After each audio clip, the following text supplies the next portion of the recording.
नमस्कार दोस्तों, मैं नीरज जहांगीर स्वागत करता हूं आपका पाठशाला क्लासेस के इस YouTube प्लेटफॉर्म पर। इस सेशन में हम बात करने वाले हैं सीटी एग्जाम 2026 के बारे में। आलोक राज जी ने कहा है कि सीटी के आयोजन का अभी किसी प्रकार का कोई भी निर्देश बोर्ड को नहीं मिले हैं। साथ ही ये भी कहा जा रहा है कि इस बार आरएस के तर्ज पर प्री और मेंस होने की भी संभावना है। आज के सेशन में हम इन्हीं के बारे में बात करने वाले हैं। साथ ही हम बात करेंगे कि यदि सीटी का आयोजन होगा तो कब तक होने वाला है, आपको तैयारी कैसे करनी है, बहुत सारे फैक्ट्स हैं उनके बारे में हम बात करने वाले हैं और आपको बहुत सारी चीजें क्लियर है वो होने वाली है कि सीटी का एग्जाम होगा या नहीं होगा। दुनिया भर की चीजें हैं, लगातार मेरे पास मैसेज भी आ रहे हैं कि सर सीटी का एग्जाम होगा या नहीं होगा, ये तो बता दीजिए। तो आज इसी के बारे में भी हम बात करेंगे। यहां पर देखोगे एक न्यूज कटिंग है जहां पर बताया गया है, यहां पर देखो लिखा है समान पात्रता परीक्षा पहले से घोषित कांस्टेबल और ग्राम विकास अधिकारी भर्ती नहीं हो सकेगी। कि पहले से आपको पता है कि सरकार ने एग्जाम कैलेंडर जारी किया था और जब एग्जाम कैलेंडर जारी किया सरकार ने तब कहा था कि हम कांस्टेबल की वैकेंसी है वो हम कराने वाले हैं, हम दिसंबर में वीडियो कराने वाले हैं 3000 से ज्यादा पदों पर। लेकिन जब तक सीटी कॉमन एलिजिबिलिटी टेस्ट नहीं होता है तब तक ये वैकेंसीज नहीं हो पाएगी, क्योंकि इसमें सीटी 2026 अनिवार्य है। यहां पर लिखा है सीटी नहीं होने पर प्रदेश के 20 लाख बेरोजगारों को झटका, अगले एक साल के लिए अटकी 23 नई भर्तियां हैं वो अटक गई हैं। इस पर देखो आलोक राज जी क्या कहते हैं। आलोक राज जी कह रहे हैं कि अभी सरकार की तरफ से हमारे पास में सीटी के आयोजन को लेकर कोई निर्देश नहीं मिले हैं। आप सोचो कितनी बड़ी बात है ये कि सरकार इतने बड़े बड़े जब दावे करती है कि हम इतनी वैकेंसी निकाल रहे हैं, उतनी वैकेंसी निकाल रहे हैं, जबकि दुनिया भर के बच्चे ऐसे हैं, 20 लाख से ज्यादा ऐसे स्टूडेंट्स हैं जो ये आज देख रहे हैं कि साहब सीटी का आयोजन कब होगा, और सरकार ने अभी किसी प्रकार के कोई दिशा निर्देश ही नहीं दिए हैं। यहां पर देखोगे इतना जरूर है कि इसके प्रावधानों में कुछ बदलाव किया जा रहा है, इतना जरूर वो कहना चाहते हैं। आलोक राज जी कह रहे हैं कि सरकार ने अभी कोई मुझे दिशा निर्देश है नहीं दिए, मुझे का मतलब बोर्ड को कोई दिशा निर्देश है वो नहीं दिए हैं, लेकिन ये बात तय है कि बड़े बदलाव इसमें किए जा रहे हैं। यहां पर लिखा कि मैं अगले 3-4 दिन में सीटी आयोजकों से लेकर संबंधित जो अधिकारी हैं उनसे मैं बात करने वाला हूं, जो संबंधित अधिकारी होंगे उनसे मैं बात करूंगा। और यहां पर कहा जा रहा है, देखो मैं इसको जूम करने का प्रयास करता हूं जिससे आप चीजों को आप भी अच्छे से देख सको। यहां पर देखो यहां लिखा हुआ है कि मैं अगले 3-4 दिन में सीटी आयोजन से लेकर संबंधित अधिकारियों से मिलूंगा। सीटी नहीं हुई तो इसमें शामिल भर्तियों में 1 से 1.5 साल तक की देरी हो सकती है। कि यदि सीटी नहीं होती है तो ये जितने भी वैकेंसीज है उसमें 1 से 1.5 साल का बड़ा अंतर है वो आ सकता है।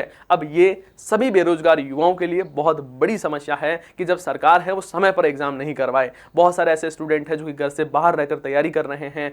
हम हर महीने घर वालों से पैसे लेते हैं कि साहब 5000 दो, 6000 रुपये दो, जिससे मैं मंथली अपना जो शहर में रहने का खर्चा है वो निकाल सकूँ और अपनी बढ़िया तैयारी कर सकूँ। लेकिन जब सरकार है वो अभी तक सरकार ने पिछले काफ़ी टाइम से हम चर्चा कर रहे थे कि सीटी है वो जल्द होने वाली है, जल्द होने वाली है। सरकार की तरफ से भी ऐसी बहुत सारी चीज़ें कही गई, जल्द हम सीटी एग्जाम करवाने वाले हैं। लेकिन आलोक राज जी ने अब साफ कर दिया है कि ऐसी कोई भी हमारे पास में निर्देश हैं वो नहीं मिले हैं। अब बात आती है कि सर चलो ठीक है वो तो सही बात है, लेकिन बड़े बदलाव क्या होने वाले हैं। लिखा है कि ये बदलाव अभी प्रस्तावित है, मतलब हो सकते हैं। सीटी की पात्रता के लिए रीट के तर्ज पर 60% न्यूनतम अंक प्राप्त करने की अनिवार्यता लागू हो सकती है। यहां पर आलोक राज जी और यहां पर जो रिसर्चर है जो दैनिक भास्कर के, वो ये कहते हैं कि ये प्रस्ताव प्रस्तावित है। अब देखो दैनिक भास्कर जैसा एक विश्वासप्रस्त न्यूज़पेपर ऐसी बातें कहता है, इसका मतलब कुछ ना कुछ सच्चाइयां है ही कि यहां पर रीट के तर्ज पर 60% जो मिनिमम क्राइटेरिया है, पासिंग मार्क्स है, वो जरूर होगा। साथ ही कहा है कि सीटी आरएस के तर्ज पर 2 चरणों में प्री और मेंस आयोजित करने के प्रस्ताव पर भी मंथन है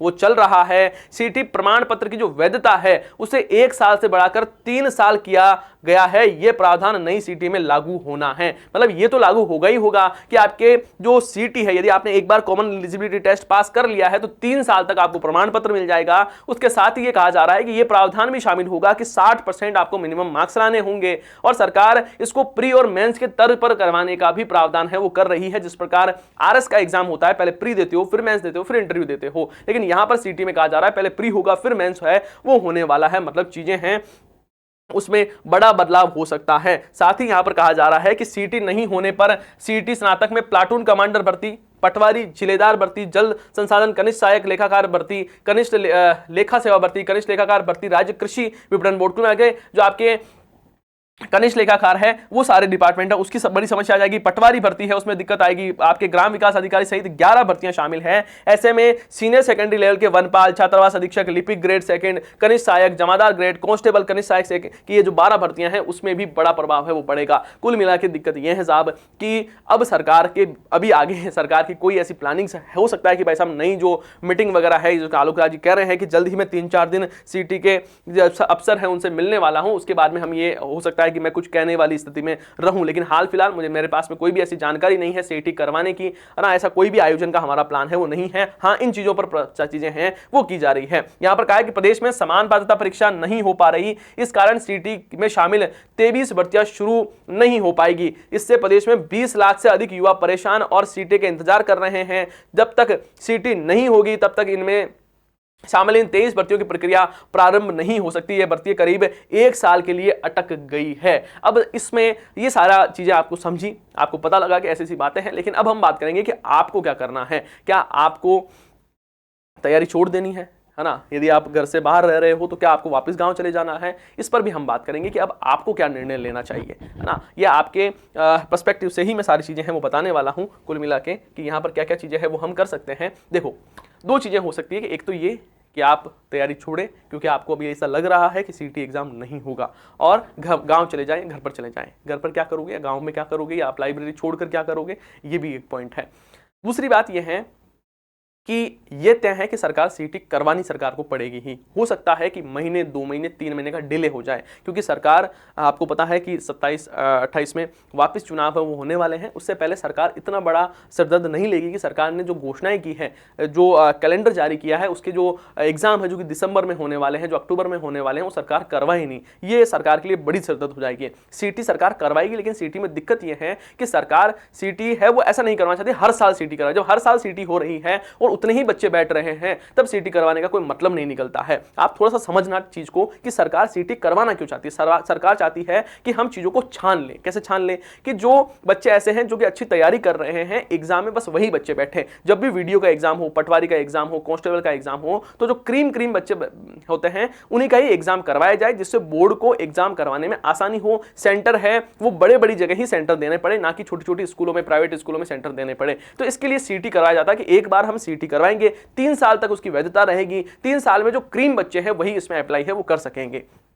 अब क्या हो रहा है कि पिछले 2 साल से, पिछली बार 2 बार जो सीटी हुई है उसमें यह देखा गया कि उसका पासिंग क्राइटेरिया इतना कम है कि हर एक बच्चा है उससे पास हो रहा है। जब बच्चे पास होते हैं तब आलोक राज जी ने पहले भी कहा है कि सीटी करवाने का कोई भी मतलब है वो राजस्थान में नहीं निकला है, क्योंकि इतने बच्चे पास कर दिए गए हैं जिसकी वजह से एग्जाम में पारदर्शिता नहीं आ पा रही है। पहले जितने बच्चे बैठते थे एग्जाम में उतने ही बच्चे अब है वो बैठ रहे हैं। हमारा प्रयास यह है कि जो क्रीम बच्चे हैं, मतलब जो बहुत ज़्यादा इंटेलिजेंट बच्चे हैं, जिनके सीटी में बहुत अच्छे नंबर आ रहे हैं, सिर्फ वही बच्चे हैं वो एग्जाम में बैठे, जिससे एग्जाम करवाने में आसानी हो।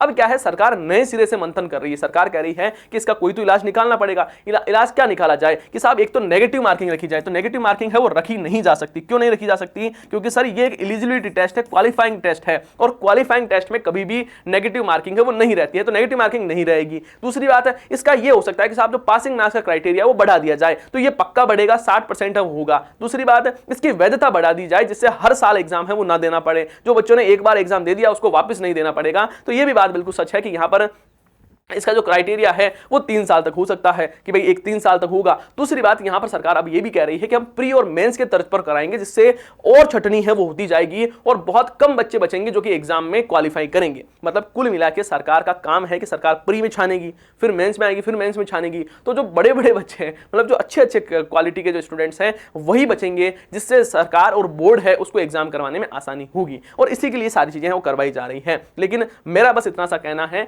कि सरकार ने जो कैलेंडर जारी किया है, तो इसका मतलब ये सरकार पर प्रेशर जरूर रहेगा कि वो कैलेंडर के अनुसार एग्जाम है वो करवाएं, क्योंकि सरकार ने ऐसा किया है। तो अब एक परिपाटी सरकार ने खुद ने सेट कर दी है, खुद के गोल से वो सरकार ने सेट कर दिए हैं कि हम ये एग्जाम है वो करवाने वाले हैं। यदि कैलेंडर बोर्ड जारी करता है तो वो अलग बात है, लेकिन इस बार जो कैलेंडर है वो सरकार ने युवा दिवस के अवसर पर खुद ने जारी किया और कहा कि हम इतने एग्जाम करवाने वाले हैं। तो सरकार के लिए प्रश्न चिन्ह हो जाएगा। इसके लिए एग्जाम सारे होंगे। हाँ, ये जरूर है कि जो सीटी अभी होने वाली थी उसकी थोड़ी सी तय सीमा है वो आगे खिसक गई है, लेकिन इसका मतलब ये भी तय है कि इस बार जब सीटी होगी उसमें अमूलचूल परिवर्तन है वो होने वाला है। क्वालिफाइंग मार्क्स है उसमें बड़ा बदलाव होगा। ये हो सकता है कि प्री और मेंस लेवल पर हो। बस आपको ये तय करना होगा कि क्या आपकी तैयारी उस मानक पर है, क्या उस स्तर की तैयारी आपकी है क्या, कि आप टॉप स्टूडेंट में आपकी काउंटिंग है वो रहे। क्योंकि इस बार ये तो तय है कि जो अच्छे बच्चे हैं, मतलब जिनकी तैयारी बहुत अच्छे लेवल की है, वही एग्जाम दे पाएंगे।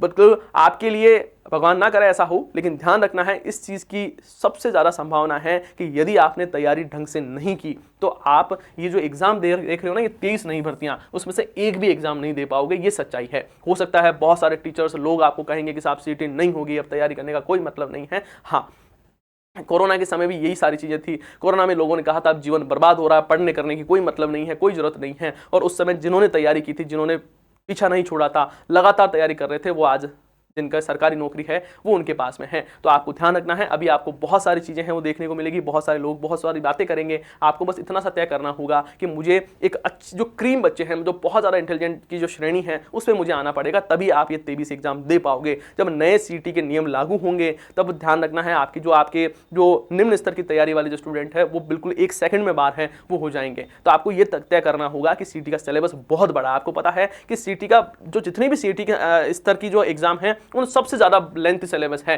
वो लेंथी सिलेबस इसीलिए दिया गया है कि साहब आप है उसकी तैयारी इतनी अच्छे से नहीं कर पाओ और उससे क्या है, इंटेलिजेंट बच्चे हैं उन्हीं का ही सिलेक्शन हो सीटी के लिए। तो यहां पर हर संभव प्रयास है वो बोर्ड द्वारा किए जाएंगे कि मिनिमम बच्चे ही इसको क्वालिफाई कर पाए, जिससे एग्जाम है वो कम लोगों का ही लेना पड़े। तो ध्यान रखना है, इसके लिए आपको बेहतरीन तैयारी करनी होगी, अच्छे से पढ़ना होगा। और इसके लिए क्या क्या चीजें हो रही है मैं बता दूं। आपके लिए नए बैचेस है उसकी शुरुआत हो रही है 25 तारीख से सुबह 11 बजे। उसमें आप तैयारी कर सकते हैं। सीटी 10+2 और ग्रेजुएट लेवल के नए बैचेस हैं उनकी शुरुआत हो रही है। साथ ही जो बच्चे ऐसे हैं जो कि यूट्यूब पर फ्री में पढ़ना चाह रहे हैं उनके लिए अभी बीएसटीसी की क्लास है हमने शुरुआत की है। और इसमें सबसे बेहतरीन बात मैं आपको बताता हूं, आप थोड़ा सुनना रुक के, कि यहां पर हमें शॉर्ट नोट्स की मदद से आपको कंप्लीट राजस्थान का जीके है वो पढ़ा रहा हूं। ऐसे बेहतरीन शॉर्ट नोट्स आपको मिलने वाले हैं, बिल्कुल डायग्राम की मदद से हम पढ़ेंगे और बड़ा मजा आने वाला है। ये क्लास है वो सुबह 11 बजे होती है, आपको एक बार जरूर देखना है। ऐसा नहीं है कि ये सिर्फ बीएसटीसी के लिए ही है, यहां पर ये बीएसटी के साथ साथ में जितने भी जो एग्जाम है उन सबके लिए फ्रूटफुल रहेगी। ऐसे बहुत इन्फोग्राफिक्स की मदद से पढ़ेंगे जिससे आपको बहुत बर्डन फील नहीं होगा। यदि आप पहली बार तैयारी कर रहे हैं तो बिल्कुल आपके लिए ही ये क्लास है,